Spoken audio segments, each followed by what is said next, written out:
الرحمن الرحيم الحمد لله الواحد الأحد الصمد الذي لم يلد ولم يولد ولم يكن له كفوا أحد والصلاة والسلام التحية والإكرام سيد الثقلين نبي الحرمين إمام القبلتين وسيلتنا في الدارين صاحب كعبة قوسين محبوب رب المشرقين والمغربين جد الحسن والحسين أبي القاسم محمد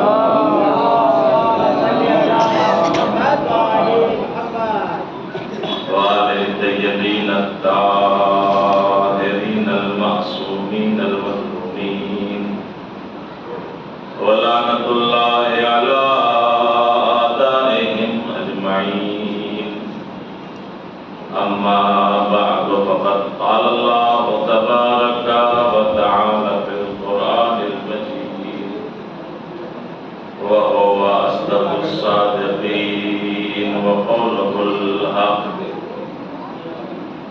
بسم الله الرحمن الرحيم اهدنا الصراط المستقيم صراط الذين أنعمت عليهم غير المغضوب عليهم ولا الضالين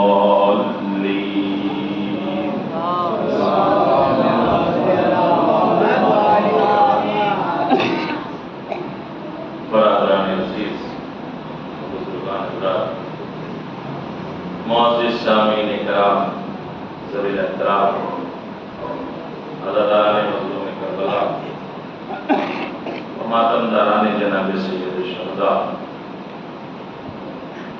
قرآن مجید سورہ فاتحہ کی آیات نے جی کو تلاوت کرنے کا شرف حاصل کیا اور ہمارے گفتگو قرار دیا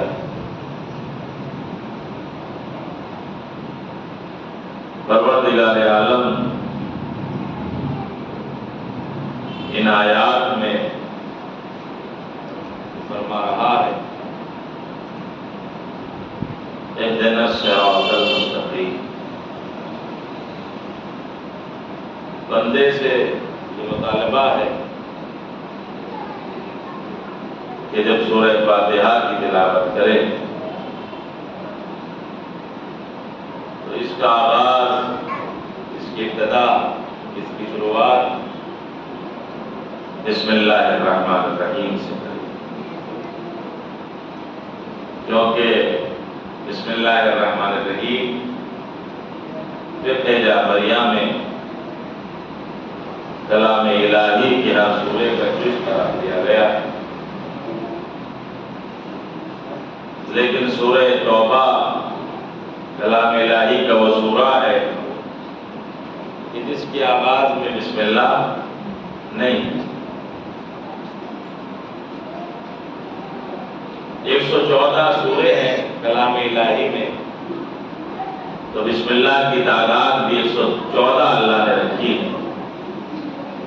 اگر سورہ توبہ میں بسم اللہ نہیں ہے تو ایک اور دوسرا سورہ ہے سورہ نمل، پروردگار عالم نے اس میں 2 مرتبہ بسم اللہ. لہذا بسم اللہ ہر سورے کا جز ہے سورہ توبہ کی. ترجمہ اس کا یہ ہے کہ شروع کرتا ہوں اللہ کے نام سے جو بڑا مہربان اور نہایت رحم والا. الحمدللہ رب العالمین، تمام تعریفیں اس اللہ کے لیے جو عالمین کا رب ہے. الرحمن الرحیم، وہ رحمان بھی ہے وہ رحیم بھی ہے. مالک یوم الدین، یوم جزا کا مالک ہے۔ ایاک نعبد و ایاک نستعین، ہم تیری ہی عبادت کرتے ہیں اور تجھ ہی سے مدد چاہتے ہیں۔ اہدنا الصراط المستقیم، پروردگارا ہمیں صراط مستقیم پر قائم رکھ۔ صراط الذین انعمت علیہم، صراط مستقیم کون سا راستہ ہے؟ اللہ نے کہا جن پر نعمتیں نازل ہوئی۔ صراط الذین انعمت علیہم، جن پر اللہ نے اپنی نعمتوں کو نازل کیا۔ غیر المغضوب علیہم ولا الضالین، ان کے راستے پر نہیں کہ جن پر تیرا غضب نازل ہوا اور جو گمراہ ہیں۔ تو ہر بالغ و عاقل بندہ اللہ کی حالت نماز میں ہوتا ہے اور اس سورے کی تلاوت کرتا ہے تو بارگاہ خداوندی میں یہی فقرے پڑھتا ہے۔ سورہ فاتحہ کے عنوان سے جو آپ کے سامنے ترجمہ کیا گیا، اگر انسان حالت نماز میں جو اذکار ہیں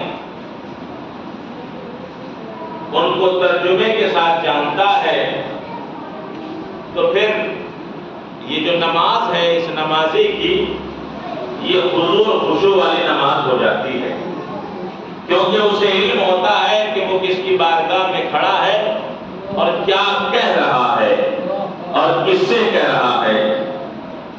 لہذا جب یہ منزل حاصل ہو جائے تو پھر اس کا شمار ان افراد میں ہوتا ہے کہ جن کی کامیابی کے لیے سورہ مومنون میں یہ فرمایا گیا ہے قد افلح المومنون۔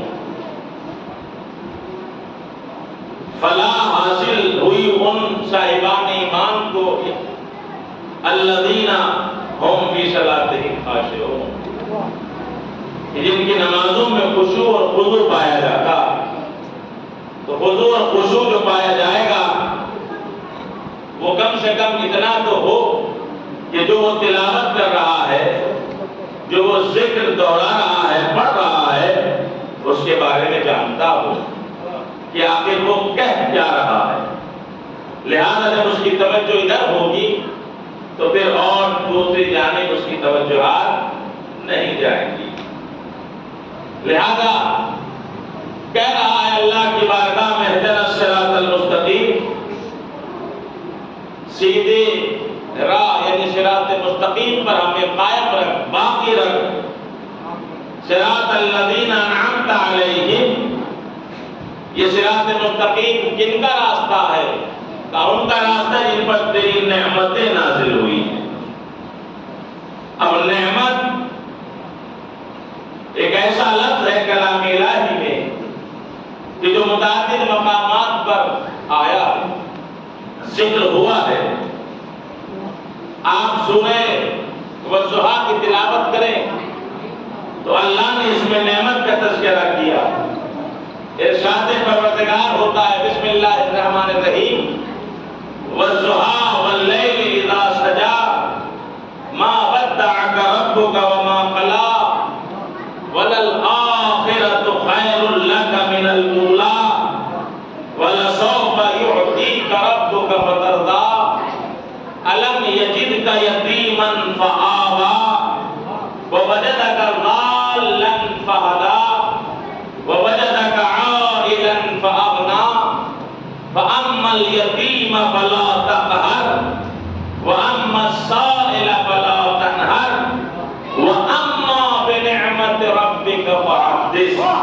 یعنی جہاں سورے کا اختتام ہے وہیں پر اللہ نے نعمت کا تذکرہ کیا ہے، اور نعمت کا جو تذکرہ کیا ہے وہ اس انداز سے کیا ہے اللہ نے کہ پہلے قسم کھائی والضحیٰ واللیل اذا سجا، شباب روز کی قسم، دن کی جوانی کی قسم، رات کی تاریکی قسم، اے حبیب ہم نے تجھے کبھی تنہا نہیں چھوڑا، کبھی اکیلا نہیں چھوڑا، اور اس دنیا میں جو ہم نے تجھے عطا کیا ہے اس سے کہیں بہتر ہم تجھے آخرت میں عطا کریں گے، اور اتنا عطا کریں گے، اتنا عطا کریں گے کہ تو اپنے رب سے راضی ہو جائے گا۔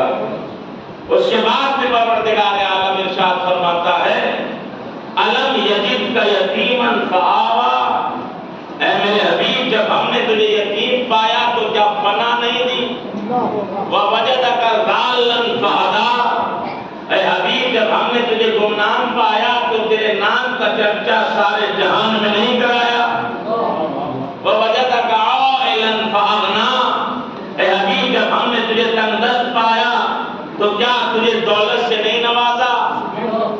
ووجدک عائلا فأغنیٰ فأما الیتیم فلا تقہر، اے میرے حبیب جب کوئی یتیم سامنے آ جائے تو قہر آلود نگاہ سے نہ دیکھنا، فأما الیتیم فلا تقہر وأما السائل فلا تنہر، اور اگر کوئی دروازے پر سائل آ جائے تو اسے جھڑکنا نہیں ہے، وأما بنعمت ربک فحدث، اے میرے حبیب تیری ذمہ داری یہ ہے کہ تو اللہ کی نعمتوں کا بار بار تذکرہ کرتا رہے۔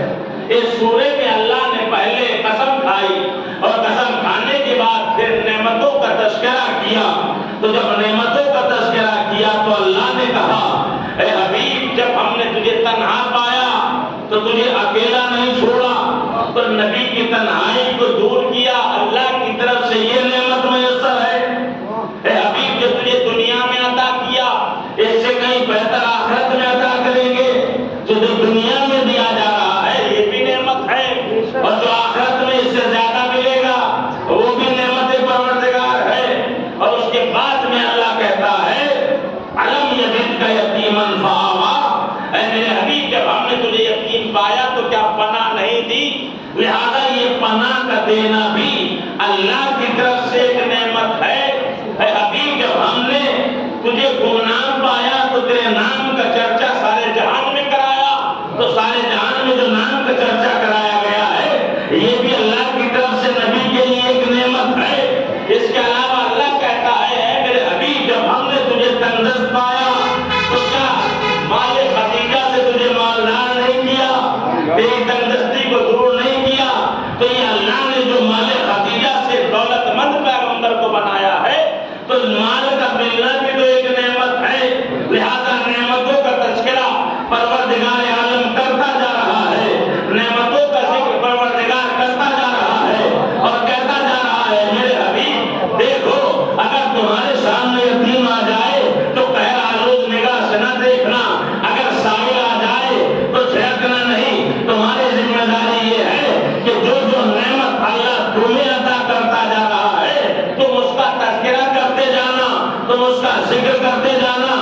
لہذا بھئی اللہ نے جو نبی کو نعمتیں عطا کی ہیں ان نعمتوں میں سے کچھ نعمت یہ بھی ہیں جو سورہ والضحیٰ میں پروردگار بیان فرما رہا ہے، اور ان نعمتوں میں دو اہم نعمتیں یہ ہیں کہ جن کو اللہ کہہ رہا ہے الم یجدک یتیما فآویٰ، ارے میرے حبیب جس نے تجھے پناہ دی ہے اس کا تذکرہ کرتے رہنا، اس کا ذکر کرتے رہنا، اس کا چرچا کرتے رہنا، اور جس نے تجھے دولت سے نوازا ہے یعنی اس بھتیجا کا بھی ذکر کرتے رہنا۔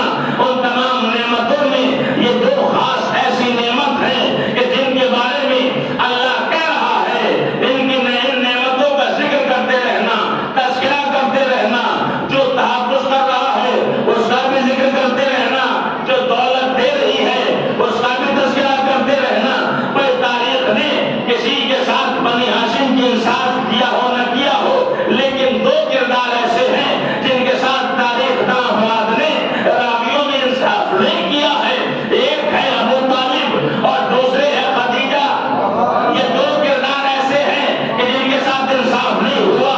بھئی اللہ کیا کہہ رہا ہے؟ تذکرہ کرتے رہنا، ذکر کرتے رہنا۔ تاریخ داں کیوں ابو طالب کا تذکرہ نہیں کرتے؟ تاریخ داں کیوں خدیجہ کی دولت کا ذکر نہیں کرتے؟ اور دیگر ازواج ہیں، بڑا تذکرہ ہے، بڑا چرچا ہے، بڑا بیان ہے، بڑے مسائل ہے، بڑے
اور اس قرآن مجید میں پروردگار عالم نے ابو طالب کا بھی تذکرہ کیا، خدیجہ کا بھی تذکرہ کیا، اور تذکرہ کر کے بتایا چاہے کوئی ان کی مدح کرے یا نہ کرے، چاہے کوئی ان کی تعریف کرے یا نہ کرے، لیکن اللہ ان کی مدح کرتا ہے، اس کا رسول ان کی تعریف کرتا ہے۔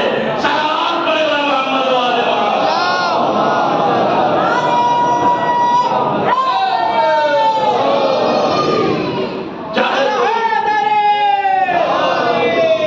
چاہے کوئی ان کی مدح کرے یا نہ کرے، چاہے کوئی ان کی تعریف کرے یا نہ کرے، لیکن ان کی تعریف اللہ کر رہا ہے، ان کی مدح اللہ کا رسول کر رہا ہے۔ ایک صلوات پڑھے محمد والے ایسے نہیں، بلند آواز سے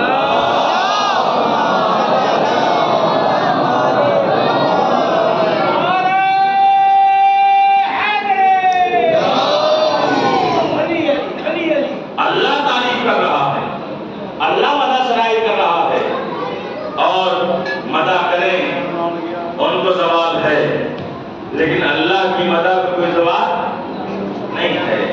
کلام الہی میں اللہ نے جن کی مدح کی ہو، جن کی تعریف کی ہو، جن کا تذکرہ کیا ہو، اس کو کون مٹا سکتا؟ اِنَّا نَحْنُ نَزَّلْنَا الذِّكْرَ وَإِنَّا لَهُ لَحَافِظُونَ۔ کلام الہی کے بارے میں اللہ کہہ رہا ہے ہم ہی اس کے نازل کرنے والے ہیں اور ہم ہی اس کی حفاظت کرنے والے ہیں۔ جب تک کلام الہی موجود ہے، ابو طالب کی تعریف ہے، خدیجہ کی تعریف ہے، ابو طالب کی مدح ہے، خدیجہ کی مدح ہے، لہذا آپ نے پہچانا کہ اللہ نے قسمیں کھائی، اور قسمیں کھا کے جب نعمتوں کا تذکرہ کیا تو کسی راوی سے نہیں کہا کہ نعمتوں کا ذکر کرتے رہنا، نعمتوں کا تذکرہ کرتے رہنا، نعمتوں کا چرچا کرتے رہنا، بلکہ اپنے حبیب سے کہا میرے حبیب دیکھو تذکرہ کرتے رہنا نعمتوں کا۔ تو سورہ والضحیٰ میں اللہ نے اپنے رسول سے کہا نعمتوں کا تذکرہ کرتے رہنا۔ نعمتیں دو طرح کی ہوتی ہیں، کچھ نعمتیں ظاہری ہوتی ہیں، کچھ نعمتیں باطنی ہوتی ہیں۔ لہذا نعمت ظاہری انسان کا وجود ہے، یہ آنکھیں یہ اللہ کی نعمت ہے، یہ کان یہ اللہ کی عطا کردہ نعمتیں ہیں، یہ زبان یہ اللہ کی طرف سے عطا کردہ نعمت ہے، یہ ہاتھ یہ پیر یہ وجود انسانی ظاہری طور پہ انسان کو نظر آ رہا ہے۔ لہذا یہ سب چیزیں کیا ہیں بدن انسانی میں؟ نعمت الہیہ ہیں، نعمت الہیہ ہیں جو دکھائی دے رہی ہیں، جو عموماً ظاہر ہیں، لیکن ان کے علاوہ بھی نعمتیں ہیں۔ وہ کون سی نعمتیں ہیں؟ کہا بصیرت کا ہونا یہ اللہ کی نعمت ہے، علم کا ہونا یہ اللہ کی ایک نعمت ہے، آل محمد سے مودت کا ہونا یہ اللہ کی نعمت باطنی ہے۔ لہذا جیسے انسان کے لیے نعمت ظاہری ہے ویسے انسان کے لیے نعمت باطنی ہے۔ تو نعمت ظاہری میں انسان کی آنکھیں بھی ہے، انسان کے کان بھی ہے، انسان کی زبان بھی ہے، اور انسان کے ہاتھ بھی ہے۔ لہذا یہ انسان کے وجود کے اعتبار سے ہے۔ تاریخ بتاتی ہے کہ ایک حکیم آیا یونان سے، کہاں آیا؟ کہا مدینے میں آیا۔ کس کا زمانہ تھا؟ کس کا دور تھا؟ کہا ہمارے چھٹے امام جعفر صادق علیہ السلام آیا ہے، اور آنے کے بعد میں کیا کہتا ہے امام سے؟ فرزند رسول آپ کو اللہ نے علم امامت سے نوازا ہے، اے اللہ کے رسول کے فرزند، اے فرزند رسول اللہ نے آپ کو علم امامت سے نوازا ہے۔ اگر آپ کے پاس علم طب بھی ہوتا تو پھر کیا ہی کہتے ہیں؟ وہ جانتا نہیں ہے کہ یہ امام وقت ہے، اور علم امامت میں کوئی علم ایسا نہیں ہے جو اس سے باہر ہو جائے، چاہے وہ ظاہری علم ہو، چاہے وہ باطنی علم ہو، چاہے وہ غیب کا علم ہو، چاہے وہ شہود کا علم ہو، چاہے وہ گزرے ہوئے زمانے کا علم ہو، چاہے وہ آئندہ زمانے کا علم ہو۔ لہذا یہ ہر اس سے واقف ہوتے ہیں، ہر علم کے جانکار ہوتے ہیں۔ کیوں ہوتے ہیں؟ کیونکہ اللہ نے ان کو دنیا میں آنے کے بعد نہیں تعلیم دی، بلکہ پہلے تعلیم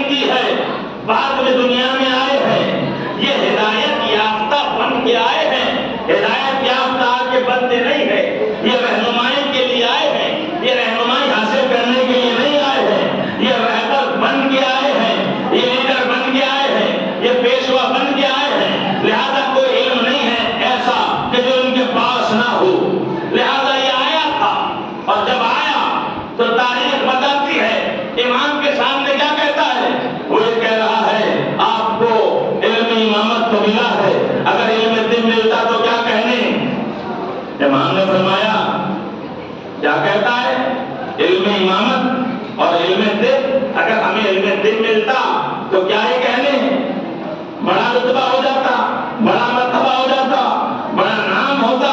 لہذا جب علم طب کی بات کی تو کیونکہ وہ طبیب تھا، وہ حکیم تھا، امام نے اس کے سامنے سوالات رکھ دیے، یہ جو کان ہے تمہارے یہ ایسے کیوں ہے، یہ جو آنکھیں ہیں ان میں نمی کیوں ہے، یہ جو تمہارے ہاتھ ہیں ان کی ہتھیلیوں پر بال کیوں نہیں ہے۔ اب جب یہ سوالات رکھے تو وہ آنے والا مبعوث رہ گیا، بڑا طبیب تھا، بڑا حکیم تھا، کہتا ہے فرزند رسول آج تک اس طرف تو دھیان ہی نہیں دیا، آج تک اس طرف توجہ ہی نہیں دی، بھائی کیسے طبیب ہو، کیسے حکیم ہو، یہ جسم انسانی ظاہری تمہیں دکھائی دے رہا ہے، یہ کان بھی اسی جسم انسانی میں ہے، یہ زبان بھی اسی جسم انسانی میں ہے، یہ آنکھیں بھی اس جسم انسانی میں ہے، یہ ہاتھ بھی جسم انسانی میں ہے، تم طبیب کیسے ہو، تم ڈاکٹر کیسے ہو، تم حکیم کیسے ہو۔ آگے پڑھا رہا تھا، آگے مشورہ دے رہا تھا، آگے کہہ رہا تھا علم امامت تو ہے، اگر علم طب بھی ہوتا تو کیا کہنے۔ امام نے علم طب کے بارے میں اسے سوال کر لیا، اچھا بڑے طبیب ہو، بڑے جانکار ہو، بڑے جاننے والے ہو، لہذا امام نے کہا بتاؤ ذرا، اب نہ بتا سکا، کہا مجھے معلوم نہیں ہے، میں نے تو زندگی میں کبھی اس طرح سوچا بھی نہیں ہے، لہذا فوراً سوال کرتا ہے مجھے تو معلوم نہیں ہے، آیا تھا کس لیے، درس دینے کے لیے، آیا تھا کس لیے، پڑھانے کے لیے، آیا تھا کس لیے، علم طب سے آگاہی کرنے کے لیے، لیکن جیسے ہی آیا تو آج تک تو سنتے آ رہے تھے، ان سے آگے سوال کیا جاتا تھا، یعنی فرزندان رسول سے پوچھا جاتا تھا، لیکن یہ فرزندان رسول کو کیا کرنے کے لیے آیا، پڑھانے کے لیے آیا تھا، لہذا جب پڑھانے کی غرض سے آیا تو فوراً سوال کیا، ذرا بتاؤ تو صحیح، اتنے بڑے حکیم ہو، اتنے بڑے طبیب ہو، بتاؤ، لیکن نہ بتا سکا، کبھی سوچا ہی نہیں، اس طرف کبھی توجہ ہی نہیں دی، اس طرف کبھی غور ہی نہیں کیا، آپ بتا دیجیے یہ کان ایسے کیوں ہے، یہ آنکھوں میں نمی کیوں ہے، یہ انسان کے ہاتھوں کی ہتھیلیوں کا بال کیوں نہیں ہے۔ امام نے فرمایا اچھا یہ جاننا چاہتے ہو تو جان لو، اب میں آپ کو ایمان کا جواب بعد میں سناؤں گا، ایک بادشاہ کا ایک لطیفہ ہے وہ پہلے سناؤں گا، ایک صلوات پڑھے اور محمد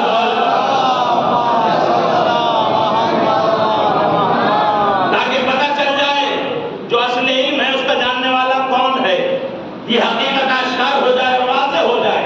اکبر بادشاہ کا نام آپ نے سب نے سنا ہے، لہذا اس کا ایک وزیر تھا بیربل، اس کا نام بھی آپ نے بہت سنا ہے۔ بادشاہ نے سوال کیا بیربل سے بتاؤ یہ جو میرے ہاتھ کی ہتھیلی ہے اس کے اوپر بال کیوں نہیں ہے۔ اب بیربل تھا وزیر، بڑا رحیم، بڑا ہوشیار، بڑا چالاک، اب حقیقت سے تو واقف نہیں تھا، لیکن ہاں بادشاہ کو خوش کرنا جانتا تھا، اپنی باتوں میں، اپنی گفتگو میں اپنی زندگی کو دکھلا دیتا تھا کہ حضور ذلے آئی مسئلہ یہ ہے آپ کی ہتھیلی پر بال اس لیے نہیں ہے کیونکہ آپ ان ہاتھوں کے ذریعے سے اتنی سخاوت کرتے ہیں، اتنا مال لٹاتے ہیں، اتنی دولت دیتے ہیں کہ مال دیتے دیتے، دولت دیتے دیتے یہ ہاتھوں کی ہتھیلیوں میں سے بال ختم ہو گئے۔ آپ نے اتنی دولت دی، آپ نے اتنا مال دیا، آپ نے اتنی سخاوت کی، لہذا بادشاہ سنا اور سننے کے بعد مسکرایا، اور مسکرانے کے بعد میں کہتا ہے بیربل تم ٹھیک کہتے ہو، یہ تو صفت ہمارے اندر پائی جاتی ہے، ہم بادشاہ وقت ہے، لہذا ہم مال دیتے ہیں، دولت دیتے ہیں، چلیے ہم نے دونوں ہاتھوں سے دولت لٹائی تو ہتھیلیوں میں سے بال غائب ہو گئے، لیکن ہمیں یہ تو بتاؤ تم نے کون سی دولت لٹائی، تم نے کون سا مال لٹایا، ہتھیلیوں میں تو تمہارے ہی بال نہیں ہے، اس کی وجہ کیا ہے، اس کی علت کیا ہے، اس کا سبب کیا ہے۔ اب بیربل پریشان، بھائی ایک سوال سے بچے ہیں تو دوسرے سوال میں اٹک گئے ہیں، لیکن کیونکہ زینت تھا چالاک تھا فوراً کہتا ہے اے بادشاہ سلامت،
حقیقی جواب کہاں سے ملے گا؟ کہا وہیں سے ملے گا کہ جس کے بارے میں رسول نے فرمایا تھا انا مدینۃ العلم وعلی بابها، اور یا تو رسول سے جواب ملے گا یا علی سے جواب ملے گا یا اولاد علی سے جواب ملے گا۔ اب یہ یونان کا طبیب آیا تھا اور آنے کے بعد میں کہہ رہا تھا اے فرزند رسول، اللہ کی طرف سے علم امامت تو ملا ہے، اگر ہاتھ پھیرنے طب بھی ملتا تو بڑا شور ہوتا، بڑا نام ہوتا، بڑی تعریف ہوتی، بڑا چرچا ہوتا۔ امام نے فرمایا ہمیں علم طب سکھانے کے لیے آیا ہے، اے ہم کسی کے سامنے زانو طے نہیں کرتے، بلکہ اللہ ہمیں تعلیم دیتا ہے پیدا ہونے سے پہلے، لہذا کوئی علم ایسا نہیں ہے جو ہماری دسترس سے باہر ہو۔ ایک مرتبہ امام نے اسے جب سوال کیے یہ کان ایسے کیوں ہے، یہ ناکوں میں نمی کیوں ہے، یہ زبان سے بول رہے ہو، یہ ہاتھ ہے اس پہ ہتھیلیوں پہ بال کیوں نہیں ہے؟ جب امام نے سوال کیا تو کہا میں تو توجہ ہی نہیں کی، میں نے تو کبھی غور ہی نہیں کیا، میں نے تو کبھی فکر ہی نہیں کی، آپ ہی بتا دیجیے ان ہتھیلیوں کو بال کیوں نہیں ہے؟ تو میرے مولا نے اصل علم اس کی طرح منتقل کیا اور منتقل کر کے بتلایا کہ جیسے ہمارے دادا نے فرمایا تھا کہ اگر کسی چیز کے بارے میں نہیں جانتے ہو تو آؤ در علی پر، آؤ در اہل بیت سے، یہاں سے جو سوال کرو گے وہ جواب پورا ملے گا۔ لہذا امام سے جب سوال کیا تو امام نے بتلایا یہ نگاہیں کیا ہیں، یہ نگاہیں کیا ہیں، یہ آنکھیں کیا ہیں، یہ کان کیا ہے، یہ قوت سماعت کیا ہے، یہ قوت ذائقہ کیا ہے، یہ زبان کیا ہے۔ جب امام نے یہ باتیں کی تو فرمایا دیکھو نگاہوں کا مرکز آنکھیں ہے، سماعت کا مرکز کان ہے، ذائقے کا مرکز زبان ہے۔ تو جیسے یہ مرکز ہے، نگاہوں کا مرکز آنکھیں ہیں، سماعت کا مرکز کان ہے، ذائقے کا مرکز زبان ہے، ویسے ہی قوت لامسہ بھی ہوتی ہے، چھونے کی قوت، اس کا مرکز ہے یہ دونوں ہاتھوں کی ہتھیلیاں۔ اگر اس پر بال ہوتے تو پھر انسان نمی اور سختی کو محسوس نہ کر پاتا۔ لہذا یہ امام نے جواب دیا کہ ہتھیلیوں کا بال اس لیے نہیں ہے کہ اگر ہتھیلیوں کا بال مل جاتے تو پھر انسان سخت چیزوں میں اور نرم چیزوں میں کبھی یہ محسوس نہیں کر پاتا کہ سخت کیا ہے نرم کیا ہے۔ جواب تو اور بھی دیے لیکن ایک مسئلہ تھا جو حقیقت سے آشکار کرنا تھا، بتا دیا بھائی وزیر نے جو جواب دیا تھا وہ بادشاہ کو خوش کرنے کے لیے جواب دیا۔ اب کیونکہ اس کے پاس اصل جواب نہیں تھا، کیوں نہیں تھا؟ کیونکہ اس کے پاس اصل علم نہیں تھا، اور جس کے پاس اصل علم تھا وہ بتا رہا تھا یہ کان ہے، یہ سماعت کا مرکز ہے، یہ آنکھیں ہیں، یہ نگاہوں کا مرکز ہے، یہ زبان ہے، یہ ذائقے کا مرکز ہے۔ لہذا جب زبان پر رکھو گے تو ذائقہ محسوس دے گا، جب نگاہوں سے دیکھو گے تو رنگوں کا پتہ چلے گا، جب قوت سماعت کے ذریعے سے آپ کانوں تک پہنچیں گے تو کانوں سے پتہ چلے گا کہ کہنے والا کیا کہہ رہا ہے۔ ویسے ہی جب ہاتھوں سے چھو کے کسی چیز کو تو تمہیں پتہ چلے گا کون سی چیز نرم ہے، کون سی چیز سخت ہے۔ اور یہ کہہ کے امام نے دنیا والوں کو بتا دیا دیکھو ارے اصل کی طرف آؤ، نقل کی طرف نہ جاؤ۔ اگر تم در علی پہ آ جاتے تو پھر لوگوں کو غفلت نہیں رکھتے، بلکہ جو حقیقت علم ہے اس سے کائنات کو روشن منور کر دیتے۔ صلوات پڑھے محمد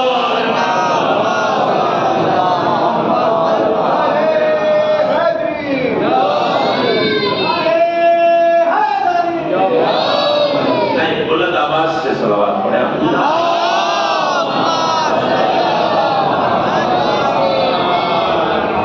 نعمتوں کا تذکرہ، لہذا اللہ نے نعمتیں عطا کی اپنے حبیب کو، اور نبی سے کہا تذکرہ کرو نعمتوں، نعمتوں کا ذکر کرو، بار بار ذکر کرو، بار بار تذکرہ کرو، تاکہ دنیا والوں کو پتہ چلے۔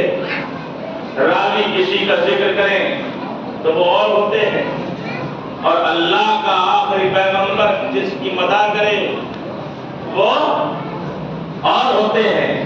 تو اگر نعمتوں کو دیکھیں خلاصے کے طور پر تو نعمتیں بڑھتے بڑھتے بڑی ہیں۔ سب سے پہلے نبی جناب آدم ہے، تو جب جناب آدم آئے ہیں اس دنیا میں تو نعمتیں محدود تھیں۔ اب اس کے بعد جب نوح کا زمانہ آیا تو جو نعمتیں نوح کے زمانے میں تھی وہ نعمتیں آدم کے زمانے میں نہیں تھی، تو نعمتوں میں اضافہ ہوا۔ نوح کے بعد میں جب زمانہ آیا ابراہیم کا، تو جو کثرت کے ساتھ نعمتیں جناب ابراہیم کے زمانے میں تھی وہ جناب نوح کے زمانے میں نہیں تھی۔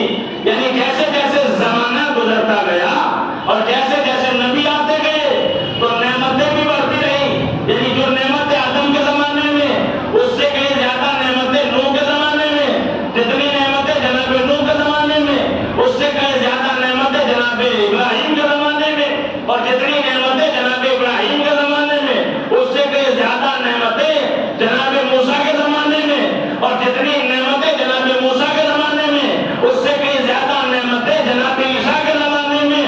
لہذا جب نعمتوں کا سلسلہ جاری و ساری ہوا تو آدم سے جب سلسلہ نعمتوں کا شروع ہوا تو آدم کے بعد جیسے جیسے نبی آتے رہے، جیسے جیسے رسول آتے رہے، جیسے جیسے پیغمبر آتے رہے، نعمتوں میں اضافہ ہوتا چلا گیا، نعمتیں بڑھتی چلی گئی۔ لہذا جیسے جیسے نبی آئے ویسے ویسے نعمتوں میں اضافہ ہوتا چلا گیا۔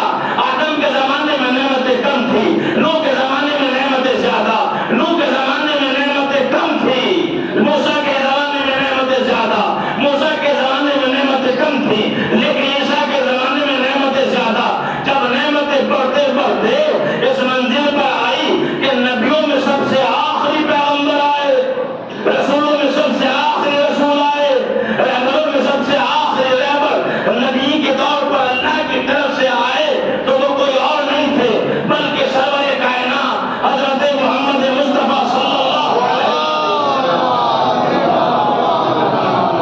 اب ہونا تو یہ چاہیے تھا کہ عیسیٰ کے زمانے سے زیادہ نعمتیں نبی کے زمانے میں ہوتی، آخری پیغمبر کے زمانے میں ہوتی، لیکن اللہ نے آخری پیغمبر کے زمانے میں اتنی نعمتوں سے نوازا، اتنی نعمتوں سے نوازا، اتنی نعمتوں سے نوازا کہ اللہ نے یہ فرمان اپنا جاری کیا، الیوم اکملت لکم دینکم واتممت علیکم نعمتی۔ ہم آخری زمانے میں آخری پیغمبر کے دور میں اپنے نبی پر اتنی نعمتوں کی بوچھار کریں گے، اتنی نعمتیں عطا کریں گے کہ نبی کے بعد اب نعمت آنے کا مسئلہ نہیں ہے، بلکہ نبی کے زمانے میں اللہ نے نعمتوں میں اضافہ نہیں کیا بلکہ نبی کے زمانے میں نعمتوں کو تمام کیا۔ اور جب نعمتوں کو تمام کیا تو پتا چلا صرف حفاظت کرنا ہی نعمت نہیں ہے، صرف ارشاد دینا ہی نعمت نہیں ہے، صرف اعضاء و جوارح کا ہونا ہی نعمت نہیں ہے، صرف دولت کا ہونا نعمت ہی نہیں ہے، رزق و روزی کا ہونا نعمت ہی نہیں ہے، مکان و جائیداد و جائیگیر کا ہونا ہی نعمت نہیں ہے، بلکہ یہ بات بھی واضح اور آشکار ہو گئی ہے کہ جیسے اللہ کی طرف سے اگر محبت اہل بیت دل میں آ گئی تو یہ بھی نعمت ہے، اگر کسی کا احترام کیا تو یہ بھی نعمت ہے، اللہ کے وحدانیت کا اقرار کر لیا یہ بھی نعمت ہے، رسول کی رسالت کو مان لیا یہ بھی اقرار کی نعمت ہے۔ لہذا نعمتیں جب بڑھنے لگی، نعمتیں جب بڑھنے لگی اور بڑھتے بڑھتے آخری پیغمبر تک آئی تو نعمتوں میں اضافہ نہیں ہوا بلکہ نعمتوں کی تکمیل ہوئی ہے، نہ نبوت کے ذریعے، نہ رسالت کے ذریعے، نہ امامت کے ذریعے، بلکہ اگر تکمیل نبوت ہوئی ہے، اگر تکمیل امامت ہوئی ہے تو ولایت علی ابن ابی طالب کے ذریعے۔ اور کیسے ہوئی؟ نبی نے اپنے ہاتھوں سے علی کو بلند کر کے کہا من کنت مولا ہو فہذا علی المولا۔ صلوات پڑھے بر محمد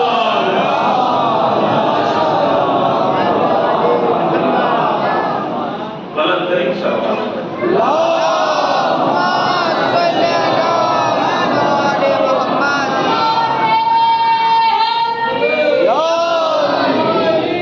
آپ سے بتا دوں میں آج سے پہلے بھی ذکر کر چکا ہوں، انسان کنجوس ہوتا ہے، سورہ واللیل پڑھے، آیتیں پڑھ لو تاکہ بات اچھی طریقے سے سب کے سمجھ میں آ جائے۔ اتنا بڑا ماشاءاللہ مولائیوں کا مجمع ہے اور صلوات پڑھنے میں بہت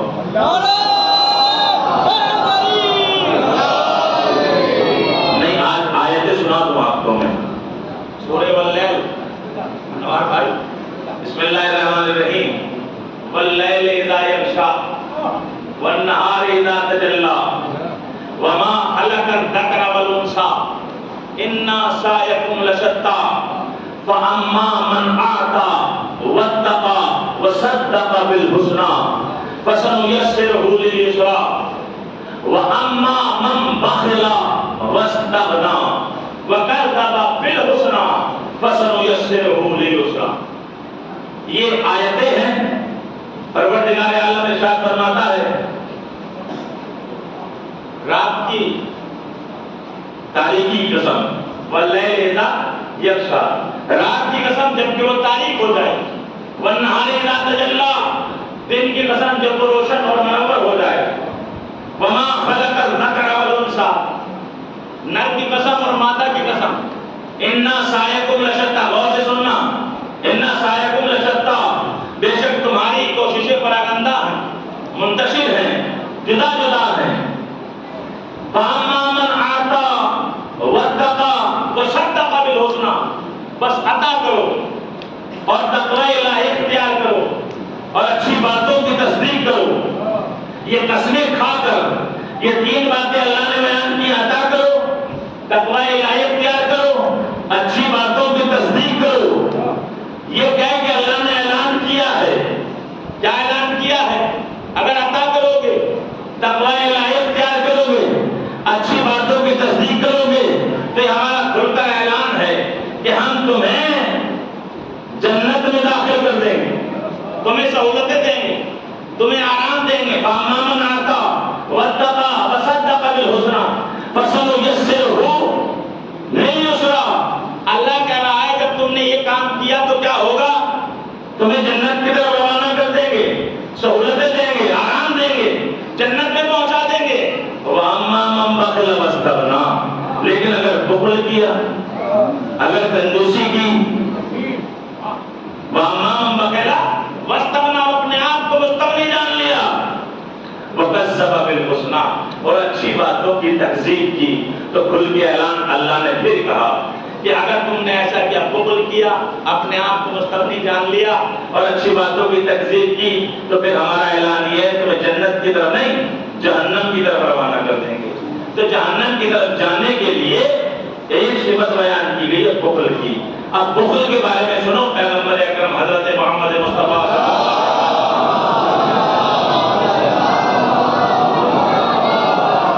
ارشاد فرماتے ہیں بخیل، سب سے بڑا بخیل وہ ہے کہ آل محمد پر جب درود پڑھنے کا موقع آئے تو بلند آواز سے درود نہ پڑھے.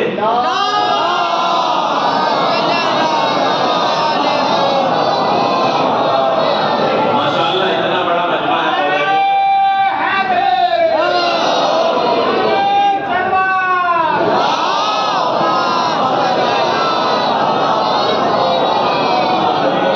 آپ سوچیں لوگوں بخل کیسے جہنم میں پہنچا دے گا؟ ایسے پہنچا دے گا. اور کریں ایسے پہنچا دے گا جہنم میں. اگر صلوات بلند آواز سے نہیں پڑھو گے تو پھر کیا ہوگا؟ جنت کی طرف نہیں جہنم کی طرف. ایک بار اور پڑھو گے بلند آواز سے.